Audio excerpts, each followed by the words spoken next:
Today.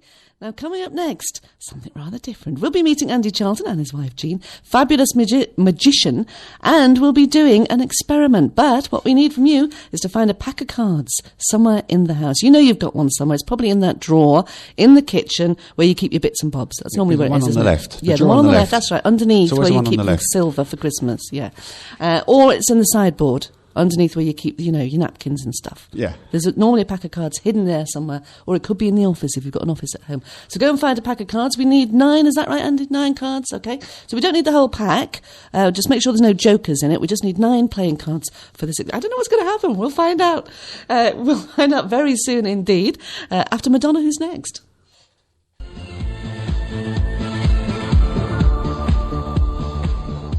It's Madonna on English Radio Mallorca 92.9 FM. Whenever I hear that song, I think my ears are going. I think I've got wax in my ear because...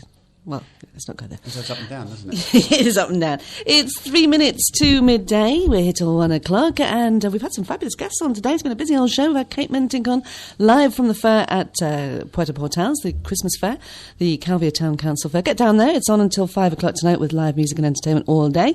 We've had Georgie Insel telling us about the Christmas concert next Friday at the Anglican Church, and you can win 2 tickets by telling us what did your true love bring to you on the 8th day of Christmas. Text Terry on 634533100.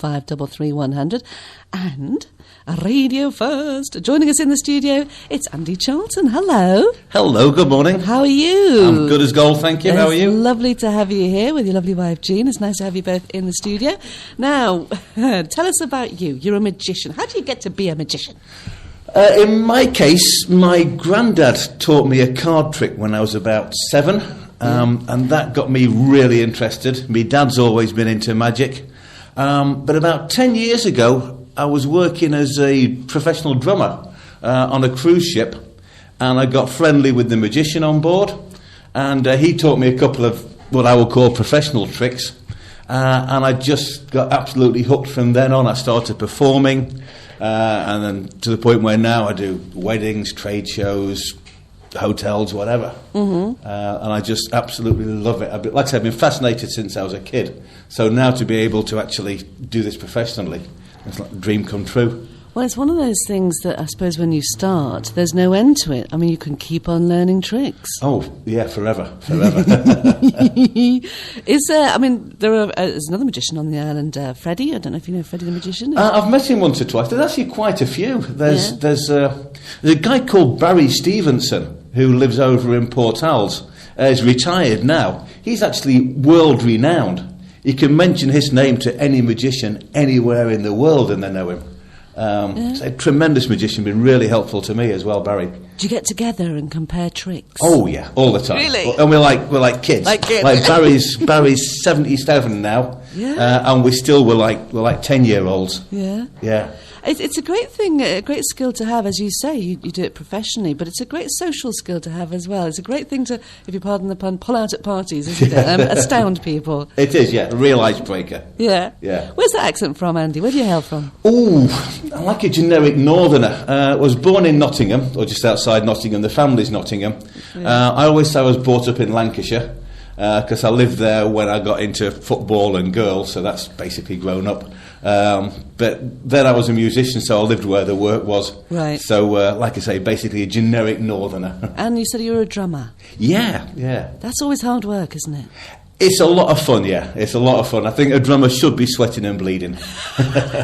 Like Animal in the Muppets. Animal in the Muppets. Animal is my hero, yes. Based on Keith Moon. So did you play for any one band, or were you a jobbing drummer with different people? Yeah, I was a freelance. Like I said, I worked a lot on the cruise ships. I worked with Bucks Fizz, Jackie Graham, probably names you'd know. Yeah. Great singer, Jackie Graham. Oh, yeah, sensational. Fabulous voice. Really enjoyed working with everybody. But so I did a few tours and worked with some names in my time. So you've travelled about a bit. I've travelled about a bit, in my Seen time. the world. Yeah. That's how I got to find Mallorca. I was about to ask you, how come you washed up on these shores? Working the ships, we used to come here every week in the summer, and I'd go home, and my friends would say, "Where have you been?" After a year of everywhere, and they'd say, "Where's your favourite place in the world?"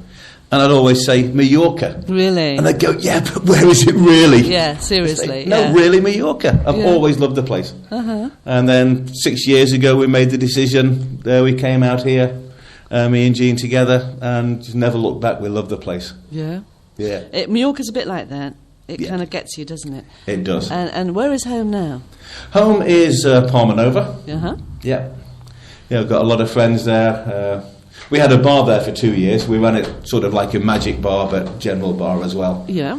Just up from the place you were eating a couple of nights ago. That's like a canto. No. Carvery. The Carvery. The Carvery. Just Okay. up from there, yeah, we had a Yeah. little bar up there, and we made a lot of friends there, and Yeah. are still there now. There's a lovely community feel in Palma Nova, isn't there? There Lots is, of yeah. residents there. That, Yeah. even in the winter, there's lots of stuff going on that maybe people don't know about. They keep it to themselves. So, home has now been here for 6 years, and you're going to stay, I presume. This is. Oh yes, yeah. Now, I've only seen you perform once, I have to say myself, and that was at the Opportunity event that happened in, was it November? And At the Cat Bar, yeah. yes, Kathmandu. Yeah. Yeah? With Nikki. With Nikki Sticks. Yeah. Yeah.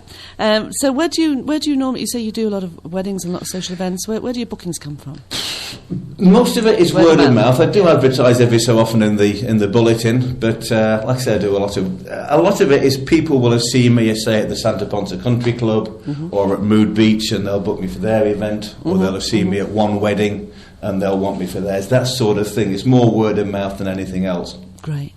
Well, you're going to do something for us. I mean, have you got a favourite trick? It's hard to do magic on radio because It is, yeah. because if you pull a rabbit out your hat now, it's not going to impress anybody except Terra. Sorry, I said it impressed me. Because he hasn't even got a hat. Have you got a favourite trick that really wows the crowd? Yeah, I mean, it depends. It varies from audience to audience. Probably my overall favourite. I do a thing about, the 3 shell game. Like find the pea under the walnut shell. Yes. I do like a whole expose of that, which I really enjoy doing. Sponge bunnies. That's the one everybody asks for. The one with the bunnies, yeah. Okay. Card on ceiling's always a crowd pleaser. Yes. I used to work in a bar back in London over the Christmas period, and there was a guy who came in and he used to do that thing with the card on the ceiling. Yeah. He'd throw the card, it ended up on the ceiling. I could never work out how he'd done it. Well, you're not meant to. I That's the know. whole point of magic. But I was there sort of every night. I saw him every night, and I used to sit and watch him every single night to see how he'd done it, and I still couldn't work it out. Yeah, it is a good trick. It is a good trick, that one. Who are Yeah. your heroes, Andy? Which magicians do you admire? Again, different ones for different reasons. There's a guy called Doc Eason. You can find him on the internet. Order Rocky Mountain Magic. It's a great DVD. He was a bar magician for over 25 years in Aspen, Colorado, just working a bar. And his mantra is, nobody remembers what you do, they only remember how you make them feel. And I sort of try and work on that basis. It's all about having fun, including people, bringing people together. And Doc Eason does that better than anyone in the world, and I think he's great.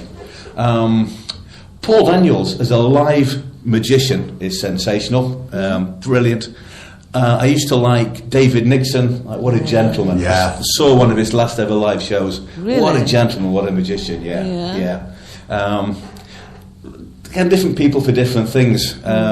There's a guy called Leonard Green, a Danish guy, used to be a doctor. Every year I go to the Blackpool Magic Convention, Wow. biggest magic convention in the world, 3,500 magicians, last weekend in February. And Leonard Green was doing stuff. I was sat 6 feet away from him, me and Jean were, and he was doing stuff like, if you saw it on TV, you'd say it was a camera trick. Just with a pack of cards, just absolutely amazing stuff. You don't believe your eyes, do you? No, You don't no. believe you're sitting there and you're seeing these things. Exactly. I think magicians are great. I think the world needs a bit of magic.